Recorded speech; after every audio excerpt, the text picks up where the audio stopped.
그 다음에 이제 결과적으로 보면 노르트 스트림 깨졌는데 누가 깬지 몰라. 근데 노르트 스트림 깨짐으로 해서 유럽 안에서 전쟁 그만하세요 라는 시위를 할 수가 없게 됐어요. 전쟁 그만한들 러시아 가스는 폴란드와 우크라이나를 통해서 들어오는 육로 그 가스관밖에 없는데 폴란드 우크라이나가 가스관 잠가버리면 러시아 가스 못 들어와. 그 다음에 누가 깼는지 모르겠는데 케리치 다리가 파괴됐어요. 케리치 다리가 파괴됨으로써 두 가지 효과거든요. 하나는 너희 그 크리미아 손 빼야 될 수 있어 라는 메시지고요. 또 다른 하나는 보급이 힘들어지죠. 크리미아에 있는 또 헤르손 지역에 있는 또 마리토폴 같은 지역에 있는 러시아군에 대한 보급이 어려워지는 거예요. 또 결과적으로 무슨 일이 벌어졌냐. 푸틴이 끝내야 되는 전쟁이 됐는데 푸틴이 끝내지 못하는 전쟁이에요. 푸틴 저거 끝내는 순간 자기는 정치적으로 죽어. 근데 전쟁은 끝내야 돼. 이도저도 못하는 상황에 푸틴을 딱 코너링 한 거예요. 그럼 저거 무슨 얘기냐. 제가 좀 이따 다시 말씀드리겠지만 무슨 얘기냐면 아주 미국이나 서방의 입장에서 보면 아주 작은 비용을 들여서 러시아가 빠져나갈 수 없는 덫을 놓은 거예요. 전 전쟁 오래 간다고 봐요. 뭐 여기선 푸틴 너가 전쟁 끝내려면 끝내. 근데 뭐 우리가 무슨 뭐 나서가지고 뭐 시급하게 뭐 봉합할 생각 없거든. 그리고 뭐 핵을 만지작거리고 핵을 이야기해. 엄마 지금 네 머리에 뭐 떠 있는지 나 좀 봐봐. 너 인마 발티케랑 무르만스크에 뭐 들어와 있는지나 좀 보고서 얘기해, 인마. 그 얘기거든. 즉 다시 말하자면 결과적으로 껌값으로 러시아를 박살내고 차이나 디커플링에 미국과 자유진영의 힘이 집중될 수 있는 그 환경이 지금 만들어져 가고 있는 거예요. 그리고 이 게임의 지능성과 입체성을 트럼프의 모놀리틱, 그러니까 단선적, 그 다음에 평면적, 2차원적 게임하고 비교를 해보면은 완전히 게임의 성격이 달라요. 그래서 트럼프는 비전은 굉장히 좋아요. 숭고하고. 근데 수단이 지능이 떨어져. 단순해 너무 착해 수단이. 이 비정한 군사지정학적이질 않아. 요번에 진행되고 있는 건 비정한 군사지정학적이에요. 그리고 지능이 높고. 예. 여기서 잠시 세뇌 탈출 자유구독료 부탁 말씀 올립니다. 아시다시피 세뇌 탈출은 광고가 잘 붙지 않습니다. 붙더라도 좀 늦게 붙습니다. 도와주시면 보다 좋은 컨텐츠로 찾아뵙는 데 커다란 힘이 되겠습니다. 여기서 이제 미국에서 이제 뭐 내일 모레 이제 투표가 결판이 마가 트럼피즘의 승리, 그 다음에 그 마가 트럼피즘과 좌파 민주당이 둘 다 ALT 노선, 세계 군사 지정학에 관해서 그걸 채택을 했기 때문에 사정없이 그 방향으로 갈 거다. 저는 그렇게 보는 거예요. 자, 그러면 이것이 유럽 사이드에서는 어떻게 나타나냐. 이게 이제 우리는 좀 낯설지만 미국은 유럽을 많이 의식하고 유럽은 또 미국을 많이 의식합니다. 그래서 저걸 트랜스 애틀랜틱이라 그러죠. 대서양 양안이 페어로 가요. 여기에 이제 거대한 흐름이 잡혀 있죠. 예를 들어서 우리 언론에 얼마나 잘 났는지 모르겠는데 11월 1일 엊그저께 이스라엘에서 네탄야후가 돌아왔습니다. 이스라엘 의회를 크네셋이라고 부르죠. 그래서 크네셋 멤버가 의원이죠. MK라 그럽니다. 멤버 오브 크네셋. 120명을 선출하는 총선입니다. 여기서 네타냐후의 리쿠드당, 민족자유운동당, 이게 자유공화 우파 성향 당인데 이게 압승을 했습니다. 32석입니다. 야, 뭐 120 중에 30이 가지고 뭔 압승이야. 압승입니다. 이스라엘이 정당이 뭐 40개인가 뭐 무지하게 많아요. 그래가지고 표가 막 사정없이 갈립니다. 저 동네가. 그래서 32석이면 압승이고요. 그리고 이게 이제 강경 우파, 시오니즘. 우리가 이제 시온주의라 그러면은, 뭐 이제 그 말하자면 그 하나님의 나라를 그 중동에 진짜로 강력하게 만들겠다라는 굉장히 정치적인 전투성이 있어요, 저기가. 그게 14석. 그 다음에 온건우파, 저게 국민통일당인데 국민통일동이라고 썼네요. 그게 12석. 그 다음에 이제 하라디라 그러나요? 종교보수주의. 그 굉장히 율법 지키고 하레디라 그러죠. 저게 샤스라는 정당인데 저게 11석. 종교보수주의 저쪽이 원래는 우리는 뭐 종교만 하고 거기에 관한 이슈만 따지기 때문에 누가 집권을 하더라도 우리는 항상 여당과 연정을 해 라는 관점이었는데 지난번에는 하도 여당이 이상하다고 생각해서인지 야당 쪽으로 해서 연정에 안 들어갔어요. 따라서 이번에 연정에 들어오죠. 그럼 합이 69석이 되는데 이게 아마 4년 만에 안정적 연정 구도일 겁니다. 이스라엘이 정치가 좀 불안정해요. 그래서 지난 한 3, 4년 동안 총선이 5번 치러졌습니다. 제가 알기로는 네타냐후는 우크라이나를 지원하겠다라는 입장이에요. 지난번 정부는 지원 안 했죠. 우크라이나를 지원 안 했습니다. 특히 이란과 시리아를 염두에 둬서 우크라이나 지원하다가 불똥이 중동으로 옮겨 탈까 봐. 그런데 이란이 지금 러시아의 그 샤헤드라고 불리는 이상한 따따따따따따 하고 날아가는 그 이상한 드론하고 또 탄도미사일을 제공했다라는 것이 지금 밝혀지고 있기 때문에 이제 이스라엘이 특히 가뜩이나 네타냐후가 우크라이나 지원해야 된다는 입장이었는데다가 그런 일까지 밝혀져서 아마 우크라이나에 대해서 뭔가를 지원할 겁니다. 그 다음에 이제 11월 1일에는 또 덴마크의 총선이 있었어요. 우리 언론에 잘 보도가 안 됐을 텐데 179석이 걸린 총선입니다. 그런데 여기서 우리가 겉으로 보면 별 일이 없는 것처럼 보이는데 전통적 보수 정당 웨스트렛 이런 데랑 또 하나 두 군데가 22석을 상실했습니다. 그럼 이걸 누가 가져갔냐? 군소 우파 정당이 42석을 먹었어요. 그러면 순중이 21석입니다. 지금 생각을 해보세요. 정당이 저기도 뭐 10몇 개 이렇게 흩어져 있는 데인데 거기서 새로 만들어진 군소 우파 정당들이 약진을 해서 표가 저렇게 분산되어 있으면서도 군소 우파 정당이 의석으로 21석을 순중을 시켰다. 밑에서 지금 뭐가 변하고 있는 겁니다. 정치 문화가. 그 다음에 뭐 제가 여러 번 보여드려서 그 이탈리아 저 반도 중도 우파죠. 이탈리아 형제당. 여기가 하원이 87석이 늘었고요. 상원이 47석이 늘었어요. 이번에. 그러니까 순식간에 최대 정당이 된 거예요. 듣보잡에서 최대 정당까지 변신이 이번에 일어난 거예요. 저게 9월 25일 날. 그 다음에 9월 11일 날에는 스웨덴에서 강경우파 스웨덴 민주당이 약진을 해서 저기가 최대 정당이 됐는데 최대 정당은 아니고 이제 좌파 뺀 우파에서 최대 정당이 됐어요. 그리고 우파 쪽이 훨씬 많아요.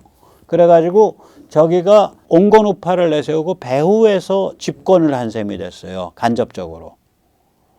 스웨덴 민주당. 저기도 강경 우파입니다. 그 다음에 이제 6월 12일, 19일에는 프랑스 총선이 있었는데 그때 중도가 몰락을 하고 좌파 파퓰리스트 정당이 상당히 많이 표를 가져갔고요. 의석을. 또 우파 파퓰리스트 정당. 다시 말하자면 르팽의 국민총회도 또 그만큼 의석을 갖고 왔어요. 중도가 몰락하고 둘로 확 빠개진 거예요. 4월 14일 프랑스 대통령 선거에서는 강경우파 르팽의 국민총회 RN이 약진을 했죠. 그래서 무려 41.45%인데 저게 프랑스 정치 문화에서는 거의 혁명적 사건입니다. 프랑스 정치 문화가 중도 좌파나 중도 우파 쪽으로 표를 모아주는 성향이 있어요. 근데 우파가 저렇게 확 빼간 거예요, 표를. 그것 때문에 좌파도 파퓰리스트로 확 빼간 거예요. 그래서 프랑스는 지금 중도, 좌우 이게 다 힘이 비슷합니다. 살벌한 지금 상태예요. 자, 그래서 지금 유럽에서 벌어지는 일을 아시기 위해서는 이걸 좀 보셔야 돼요. 우리가 이제 친너냐 반너냐를 두고서 가로로 X축을 두고요. 도덕적 보수주의냐 아니면 글로벌리스트 해체주의냐, 다시 말해서 무한 젠더, 기후 종말론, 그 다음에 무한 해체, 역사 전복, 이게 이제 글로벌리스트 해체주의죠. 그걸 두고 Y축을 둔다면 예를 들면 러시아의 푸틴, 우리는 도덕을 내세웁니다. 저 젤렌스키는 마약에 중독된 변태입니다. 우크라이나는 지금 악령에 사로잡혀 있습니다. 이 전쟁은 악령에 빠진 우크라이나로부터 악마를 퇴치하기 위한 디사타나이제이션, 악령 퇴치 십자군 성전이요 영혼의 전쟁입니다. 예, 저쪽에 이슬람 분 계시군요. 네, 지하드라고 외쳐주십시오. 지하드. 그쪽 용어는 지하드입니다. 이러고서 떠들고 있는 게 푸틴부터.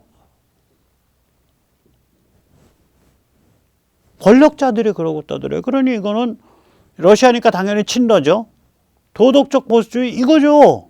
그래서 악마는 도덕파리를 한다. 이것과 비슷한 도덕파리 하는 또라이가 하나 있죠. 헝가리의 빅토르 오반. 예, 그 러시아 국기 옆에 있는 가로로 되어 있는 삼색 국기. 저게 헝가리 국기입니다. 이탈리아 국기랑 굉장히 비슷한 느낌 주죠. 네, 가로로 눕혀놨습니다. 자, 그러면 이제 우리가 대충 그 다음에 글로벌리스트 해체주의인데 뭐 반러 입장이긴 한데 기회만 나면은 땅 좀 떼주고 좀 빨리 협상해 평화가 좋지라는 입장을 가진 게 독일과 프랑스입니다. EU를 이끄는 두 나라가 저 모양이에요. 근데 글로벌리스트 해체주의에 둘 다 기후종말론 얘기하고 말하자면 역사 전복 얘기하고 예, 완전히 이제 정신무장 해체시키는 그런 이상한 짓을 하는 거예요. 독일하고 프랑스가. 즉 도덕적으로는 완전히 마탱이가 간 글로벌리스트 해체주의고 반러냐 친러냐에 있어서는 겉으로는 반러인데 마음속에서는 계속 딴 생각하고 있고 뭐 이런 입장이죠. 저기 이제 오른쪽 위로 가면 재밌어져요. 저 위를 이끄는 나라는 네 나라입니다. 원래는 세 나라죠. 우크라 전쟁이 나기 직전에 저 세 나라 폴란드 오른쪽 위에 있는 깃발입니다. 그 다음 우크라 깃발은 잘 아실 거고 또 영국 깃발 잘 아실 거고 폴란드, 우크라, 영국 세 나라가 모여서 상호 방위 협정을 맺었죠. 군사협정을 맺었습니다. 그 전주인가에. 그리고 이탈리아가 저기에 끼어들어오는데 왜 이탈리아 끼어들어오냐. 반러인데다가 도덕적 보수주의 색깔 분명합니다. 반러고 도덕적 보수주의 둘 다 색깔이 분명한 거는 이탈리아와 폴란드가 그렇습니다. 지금. 그리고 반러 자체로만 보면 우크라가 뭐 러시아에 대해서 죽자고 싸우고 있으니까 반러인데 폴란드 영향을 강하게 받기 때문에 당연히 도덕적 보수주의 영향을 가질 수밖에 없죠. 영국의 보수당은 도덕적 보수주의 입장을 좀 갖고 있습니다. 사실은 겉으로 많이 드러내질 않아서 그렇지. 그래서 저 네 나라가 저기를 이끄는데 저기에 이제 발틱 3국이 붙어 있잖아요. 왜냐하면 발틱 3국은 반러일 수밖에 없으니까. 폴란드를 큰형으로 삼아서 저기 붙어 있다고요. 또 스칸디나비아 3국, 이를 들어 노르웨이는 러시아랑 국경을 마주고 내고 있는 데다가 북극해에서 러시아랑 정면으로 충돌하는 나라예요. 그 다음에 핀란드 그렇죠. 러시아랑 마주하고 있고 발틱에서 러시아랑 충돌하죠. 저기 빼먹었지만 덴마크도 그렇습니다. 발틱에서 러시아랑 충돌하고 그린란드에서 북극해에서 러시아랑 또 충돌을 하는데 덴마크는 굉장히 왼쪽스럽습니다. 그 다음에 체코, 그 다음에 슬로바키아, 루마니아 네, 이런 나라들이죠. 그래서 여기를 딱 보고 있으면은 앞으로 유럽은 저 발틱 3국과 그 다음에 폴란드와 우크라이나와 이런 데들이 군기를 잡겠구나. 정신적인 리드를 하겠구나. 그런 생각이 들 수밖에 없습니다. 그리고 유럽은 앞으로 EU의 쌍두마차였던 독일과 프랑스가 약간 좀 경멸의 대상이 되지 않을까 저는 그렇게 생각을 합니다. DW라고 독일 국영 방송이 있습니다. 여기 빼딱한 어조로 지금 이탈리아 까는 거 보세요. 한번 보십시오. 예, 1000명 이상의 유미 탄 배들이 지중해를 떠돌고 있다고 합니다. 이탈리아 정부가 유민을 받지 않기 때문에 그렇습니다. 선박 중에 독일 선적의 한 척은 시실리에 입항을 하긴 했지만 유민들의 입경은 거부됐습니다. 며칠 동안의 항해 끝에 독일 선적 후조선이 이탈리아에 탔습니다. 배에는 179명의 유민이 타고 있었지만 이탈리아가 거부했습니다. 미성년자와 병자들만 입경시켰습니다. 이는 불법입니다. 불법이에요. 이러고서 있는 거예요.